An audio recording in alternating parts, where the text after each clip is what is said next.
Amigos, boa noite. Eu tentarei ser aqui o mais breve possível no que diz respeito à explicação de como se forma a política de preços da Petrobras e, se der tempo, eu tentarei admoestá-los acerca de um expediente jurídico que pode até, em última análise, fraudar a privatização mesma da Petrobras. De antemão, porém, eu já peço aos amigos bolsonaristas de boa fé que considerem esses argumentos que eu trarei à baila sob o prisma técnico e não sob o aspecto ideológico, porque as considerações de ordem ideológica, na mais das vezes, mais confundem do que esclarecem.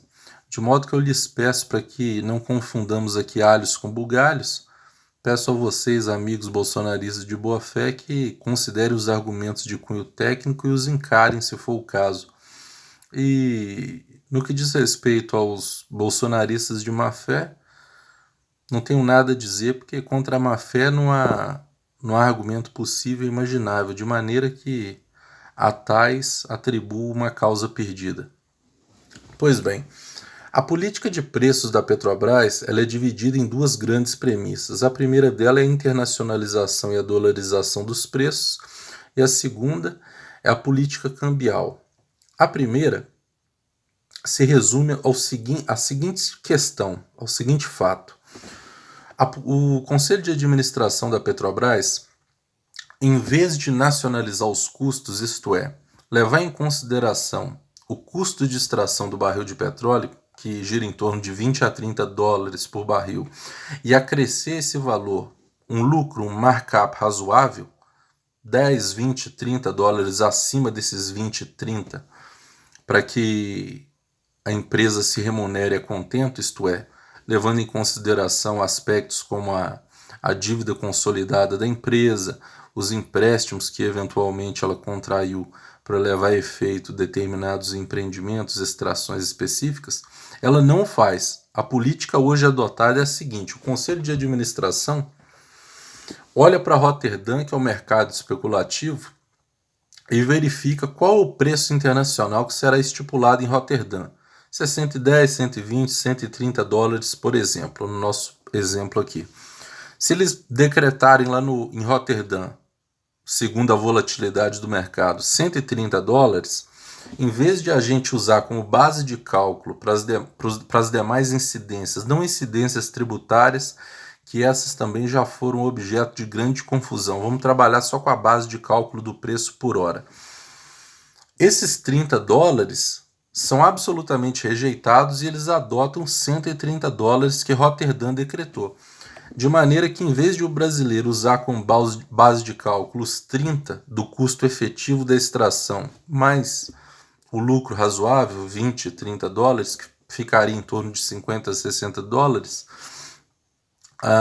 o brasileiro paga os 130 dólares do barril, estipulado por Roterdã, mais os lucros para que haja uma aplicação de um retorno ótimo aos recursos escassos. Em suma, essa política não guarda nenhuma coerência com a realidade, porque, em última análise, ela só beneficia um grupo, que é o grupo dos acionistas minoritários, sendo a Petrobras uma empresa pública cujo acionista majoritário é a União, isto é, nós, o povo.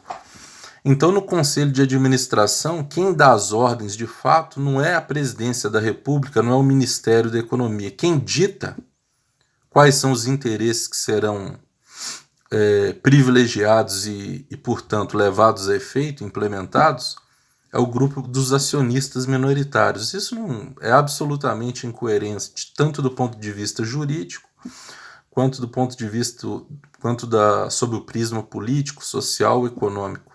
Só um motivo explica esse tipo de ação governamental.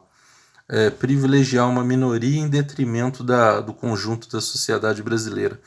E o segundo motivo ele é mais singelo, é o manejo absolutamente desastroso e criminoso da política cambial.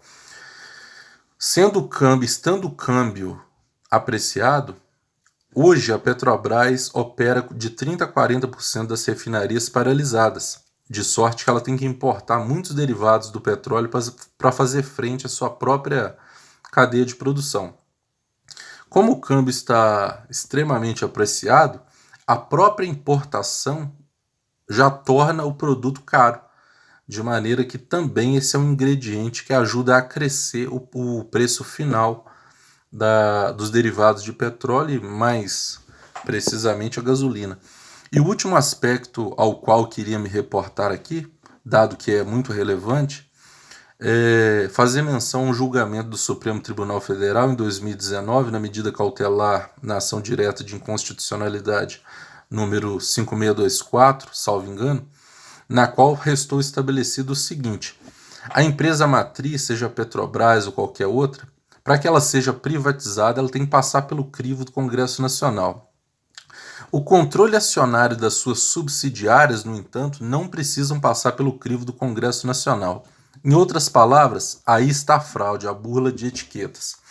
Se eventualmente a Petrobras hospedar todo o seu patrimônio em uma subsidiária e privatizá-la, por meio de uma medida provisória, por exemplo, que é um veículo legislativo apto a fazê-lo, ela poderia fazê-lo sem passar pelo crivo do Congresso Nacional, de modo que nós todos brasileiros devemos estar atentos a esse precedente absolutamente nefasto do Supremo e que rende ensejo agora a uma eventual burla de etiquetas, uma fraude administrativa por parte do governo e com chancela legal e jurisprudencial. Essa é a minha mensagem. Boa noite a todos. Fiquem todos com Deus.